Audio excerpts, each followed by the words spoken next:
Hello children, you are welcome to the digital classes of Christ Church Convent Higher Secondary School, Gadawara. This is Amit Toshniwal. This video is for class 11th. Subject is economics, chapter number 1, Introduction to Economics. In previous video we discussed about wealth-centered definition and wealth-centered definitions given by Adam Smith and Marshall respectively.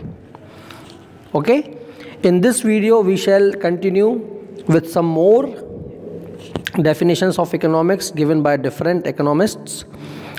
So in this chain we are starting with scarcity centered definition जो किसने दी थी? Professor Robins. तो क्या कहते हैं Robins? Economics is the science which studies human behavior as a relationship between ends and scarce means which have alternative uses. ठीक है. ends means अनंत इच्छाएं, है ना, unlimited wants, and scarce means मतलब लिमिटेड सोर्सेस जिनके कि उसके पास अल्टरनेटिव यूज भी हैं. तो इसी डेफिनेशन से उसका पहला कैरेक्टरिस्टिक्स तैयार हो जाता है जो कि है अनलिमिटेड वांट्स, यानी कि ह्यूमन वांट्स आर अनलिमिटेड. एक वांट्स हमारी ख़त्म होती है और दूसरी वांट्स हमारी एमर्ज हो जाती है, तो वो एंडलेस है, उनका कभी भी वो ख़त्म नहीं होती. दूसरा हो गया लिमिटेड मीन्स, तो वो कैसे हैं? स्केर्स यानी कम है, लिमिटेड इन क्वांटिटी है हमारे पास. तो दोनों चीज़ें कम है, मनी भी और टाइम भी. तो a person does not face only the problem of scarce money but also the problem of scarce time. ये दोनों समस्याएं उसके साथ रहती हैं. तीसरी चीज़ हो गई उसके पास alternative uses of a resources, जो कि डेफिनेशन में ही है. So scarce and limited resources are capable of alternative uses, and we cannot satisfy our all wants because wants are unlimited and means are limited. So what happens? We can satisfy our a few wants, not all. So what originates? The matter of choice. पहले क्या किया जाए, यानी कि priority, प्राथमिकता हम किसको दें. यदि हमारे पास मान लो 100 रुपये हैं तो हम बहुत सारी चीज़ों से ख़रीद सकते हैं, लेकिन पहले क्या? We have to choose, will have to make an option, will have to give rank, priority. तो ये कहलाता है अल्टरनेट यूज़. फिर फोर्थ पॉइंट आता है wants vary in intensity. Intensity means it may be possible that one want which is not that intense right now may be intense at any other time. अभी हमारा पेट भरा हुआ है, हमको खाने की ज़रूरत नहीं है, 100 रुपये हैं, इससे हम कुछ दूसरा काम कर सकते हैं. लेकिन दूसरे दिन हमारे पास 100 रुपये हैं, तो whatever desire we have out of which will have to choose to quench our hunger first. पहले हमको अपनी भूख शांत करना है, तो हम 100 रुपये का उपयोग कहाँ करेंगे? पहले भूख शांत करने में. तो 2 दिन अलग अलग हैं. पहले दिन पेट भरा हुआ है और 100 रुपये का यूज़ हम अल्टरनेटिव यूज़ कर सकते हैं, क्योंकि अभी इंटेंस वांट हमारी वो नहीं है, भूख. लेकिन सेकेंड डे क्या हो रहा है? एपेटाइट, भूख, हंगर, वो पहली हमारी प्राथमिकता है. तो उनकी जो इंटेंसिटी है वो वेरी रहती हैं और हमको उसके लिए प्रायोरिटीज़ देना पड़ती हैं. ठीक है. फिर अब हम आते हैं कैरेक्टरिस्टिक्स ऑफ रॉबिन्स डेफिनेशन. ठीक है. पहली बात है स्टडी ऑफ ह्यूमन बिहेवियर. तो ह्यूमन बिहेवियर जहाँ पर कि आदमी को क्या माना जाता है? Man is concerned with the disposal of his limited means for achieving more than one ends. ये आदमी की सामान्य व्यवहार है, ये उसका क्या कि उसके पास मीन्स लिमिटेड हैं और उसकी वांट्स अनलिमिटेड हैं. तो इसके बारे में अध्ययन करता है. फिर इसको वो नॉर्मेटिव साइंस नहीं मानते, पॉजिटिव साइंस मानते हैं रॉबिन्स. ठीक. तो पॉजिटिव साइंस क्या कहता है? How the human beings adjust their multiple wants with scarce means. तो इसका मतलब ये हुआ कि economics is not related to human welfare as such, उससे आदमी का भला नहीं होता। Third, it has got wider scope than Marshall's scope. क्यों?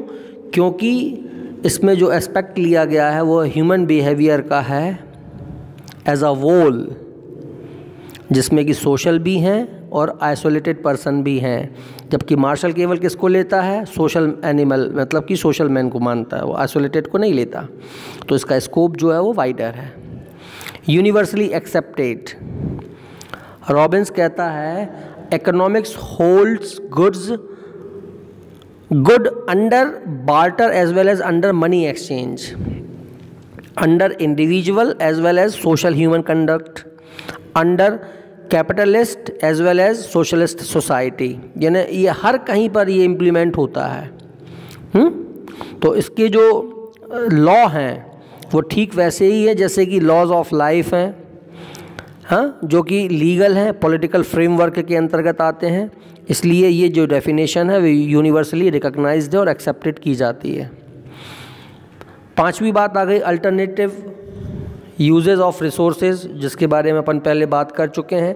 Matter of choice, option, priority आता ही है, इसके बारे में रॉबिन्स बात करता है और वो ये कहता है कि उसके पास जो भी रिसोर्सेज हैं उसके पास बहुत सारे ऑप्शंस हैं, चॉइसेस हैं, प्रायोरिटीज़ हैं।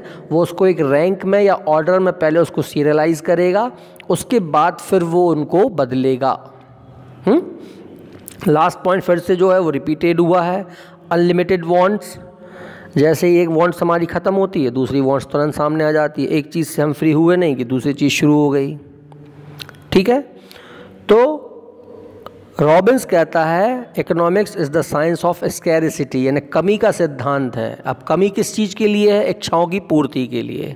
हमें जिन चीज़ों की आवश्यकता है वो अनंत हैं, वो कभी ना ख़त्म होने वाली हैं, एवरलास्टिंग है ना, कभी ख़त्म नहीं होगी, अनएग्जॉस्टेड रहती हैं, ये एग्जॉस्ट नहीं होती, कभी भी चलती ही रहेंगी। लेकिन उनको पूरा करने के लिए, फुलफ़िल करने के लिए जो हमारे पास मीन्स हैं वो लिमिटेड हैं, वो कम है। तो कैसे पूरा करें उनको? Not possible. ठीक, फिर इसको क्रिटिसाइज़ किया गया है। कुछ लोग बोलते हैं this definition is not easy, बहुत ज़्यादा डिफ़िकल्ट है, जिसको कि ऑर्डिनरी आदमी नहीं समझ सकता, ऐसा कुछ लोग मानते हैं उसको। सेकेंड पॉइंट कह रहे हैं कि मोर वाइडर हो गई है, ज़्यादा, मतलब क्यों ज़्यादा वाइडर हो गई? इसमें सोशल मैन के अलावा आइसोलेटेड पर्सन, बैगर, सेंट्स और जिनका मेंटल स्टेटस ठीक नहीं है यानी कि एबनॉर्मल, उनको भी इसमें इंक्लूड किया गया है। तो फिर वो इंक्लूड हो जाएंगे। और फिर इसमें मनी मीजर्ड के अलावा बाकी की चीज़ें जो हैं जो मनी मीजरिंग में नहीं है उनको भी इसमें इंक्लूड कर लिया गया है। ऐसी एक्टिविटीज़ में इसमें इंक्लूड हैं। थर्ड है कि प्योरली थ्योरेटिकल है, यानी कि वो प्रैक्टिकल में नहीं लाई जा सकती, ऐसा कुछ लोगों का मानना है, इसलिए इसको क्रिटिसाइज़ किया गया। ठीक है, यहाँ पर no place for morality and human welfare, human welfare को नहीं मानता, वो स्कैरसिटी को मानता है रॉबिन्स, इसलिए कुछ लोगों ने इसकी बुराइयाँ कर दी। ठीक है, इसलिए इसको क्या माना गया? थ्योरेटिकल माना गया। फोर्थ पॉइंट इसका जो क्रिटिसाइज़ किया गया वो ये कि no distinction between ends and means, it is difficult to draw a line of demarcation between ends and means because means are mere sources of enjoyment and the end is nothing but satisfaction. तो enjoyment और satisfaction जो है they are one, they are not different, कोई difference करके नहीं दिखाया Robins ने। फिर फिफ्थ पॉइंट कहता है use of deductive method. Deductive method means वो ये मानता है कि डिडक्टिव मेथड से, यानी धीरे धीरे जैसे कि हमारे पास रिसोर्सेज ख़त्म होते जाते हैं, हम अपनी इच्छाओं की पूर्ति कर पाने में असमर्थ हो जाते हैं। लेकिन deductive and inductive method, inductive method दोनों ही यूज़ होती हैं और दोनों ही इम्पॉर्टेंट हैं, इसलिए उसका जो कंक्लूजन है वो सही नहीं माना जाएगा। फिर सिक्स्थ पॉइंट है human conduct is not always rational, यानी सेम नहीं होता उसका बिहेवियर हमेशा। रैशनल मीन्स बारीक हो जाना किसी चीज़ के लिए, to stick to something, but it's not possible. One can crop up his wants as per the situation and can increase as per the social custom and tradition. तो जो हमारी लाइफ के हिस्से बन गए उनको अपन को काटना संभव नहीं है। यानी इसका क्या हो गया, यानी कोई व्यक्ति यदि मान लो शादी हो रही है किसी की, तो अब शादी में फंक्शन तो देना पड़ेगा, डिनर बुफे का आयोजन तो करना पड़ेगा, उसको काट नहीं सकते। क्यों भले पैसा हो या ना हो, मीन्स लिमिटेड हो, लेकिन रिसेप्शन करना पड़ेगा, शादी में लोगों को खाना खिलाना पड़ेगा, क्योंकि वो हमारा कस्टम है कि नहीं। तो हर टाइम रैशनल नहीं हो सकता आदमी।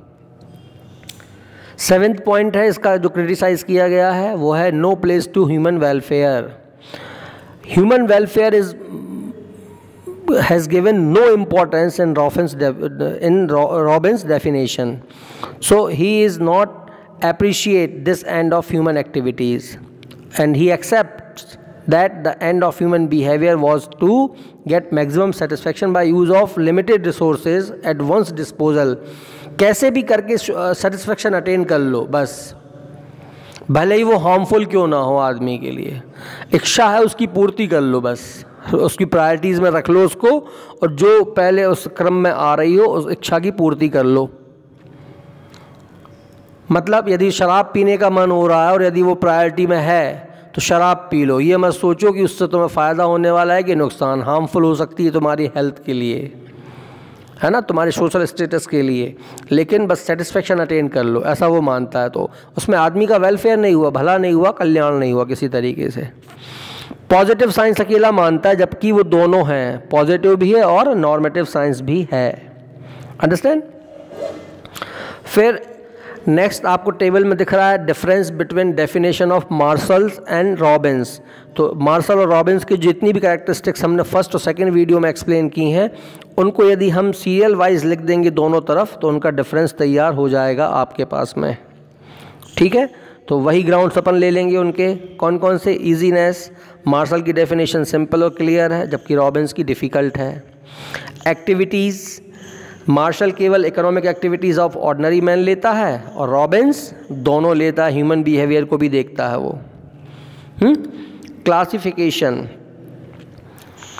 जो मार्शल की डेफिनेशन है वो क्या कहती है? वो क्लासीफैक्ट्री है, वो डिफरेंस करती है मटीरियल और नॉन मटीरियल इकोनॉमिक्स में, इकोनॉमिक और नॉन इकोनॉमिक एक्टिविटी में, ऑर्डिनरी एंड नॉन ऑर्डिनरी में, दोनों में, एक्स्ट्रा ऑर्डिनरी में। लेकिन रॉबिन्स की डेफिनेशन जो है वो एनालिटिकल है, ये केवल ह्यूमन बिहेवियर की चॉइस मेकिंग के बारे में ही बात करती है। ठीक है। साइंस चौथा नंबर का पॉइंट है। तो मार्शल मानता है इसको सोशल साइंस, और रॉबिन्स क्या मानते हैं? पॉजिटिव साइंस मानते हैं वो इसको। ठीक है। स्कोप, मार्शल की डेफिनेशन थोड़ा नैरो है, जबकि रॉबिन्स की वाइड, इसका वाइडर स्कोप है। 6th पॉइंट है ऑब्जेक्ट और एंड। मार्शल के हिसाब से human welfare is the ultimate and, और रॉबिन्स के हिसाब से satisfaction is the ultimate and. He is neutral, तो वो सेटिस्फैक्शन के बारे में बात करता है। प्रोमिनेंस, मार्शल ने किसको इम्पोर्टेंट दिया है? मैन को, वेल्थ के बजाय, और रॉबिन्स ने इम्पोर्टेंस दिया है मैन को। ठीक है, उसने वेल्थ से ज़्यादा मैन को दिया, इसने केवल मैन को दिया है, बस इतना दोनों में अंतर है। फिर है गुडनेस, मार्शल्स डेफिनेशन जो है वो प्रैक्टिकल पॉइंट से अच्छी है और रॉबिन्स की डेफिनेशन थ्योरेटिकल पॉइंट से अच्छी है। कुछ सिमिलरिटीज़ हैं। सिमिलरिटीज़ में पहला है कि दोनों लोग ही मैन और उसके एक्शन के बारे में बात करते हैं, दोनों ही लोग वेलफेयर के बारे में बात करते हैं, दोनों ही लोग इकोनॉमिक्स को साइंस मानते हैं। ये बात एक अलग है कि एक सोशल साइंस मान रहा है मतलब मार्शल, और रॉबिन्स क्या मान रहा है? उसको पॉजिटिव साइंस मान रहा है। ठीक है। इसके बाद अपन आ जाते हैं अदर डेफिनेशंस पे। अदर डेफिनेशंस जो थी वो प्रोफेसर J.K. मेहता, जो कि पॉपुलर इंडियन इकोनॉमिस्ट थे, उन्होंने दी। उन्होंने एक नई इकोनॉमिक्स की आइडियोलॉजीज़ में दी, simple living and high thinking. मतलब ये कि गांधी के विचारधारा पर आधारित डेफिनेशन है। Professor J.K. मेहता। ठीक है, फिर अब इस डेफिनेशन का बेस क्या है? इस डेफिनेशन का बेस है, पहला पॉइंट आप देखेंगे इसका, ह्यूमन वांट्स जो हैं उससे दुख की उत्पत्ति होती है। कॉज ऑफ सॉरो, आदमी इच्छा करता है, इच्छा की पूर्ति नहीं होती, उसको दुख होता है। दूसरा, आदमी हमेशा अपनी ज़रूरतों को पूरा करने में लगा रहता है, सेटिस्फाई करने में लगा रहता है। Third, if one reduces his wants then he may lead happy life, मतलब संतोषी जीवन, संतोषी परम सुख है, परम धन है, ऐसा वो मान ले।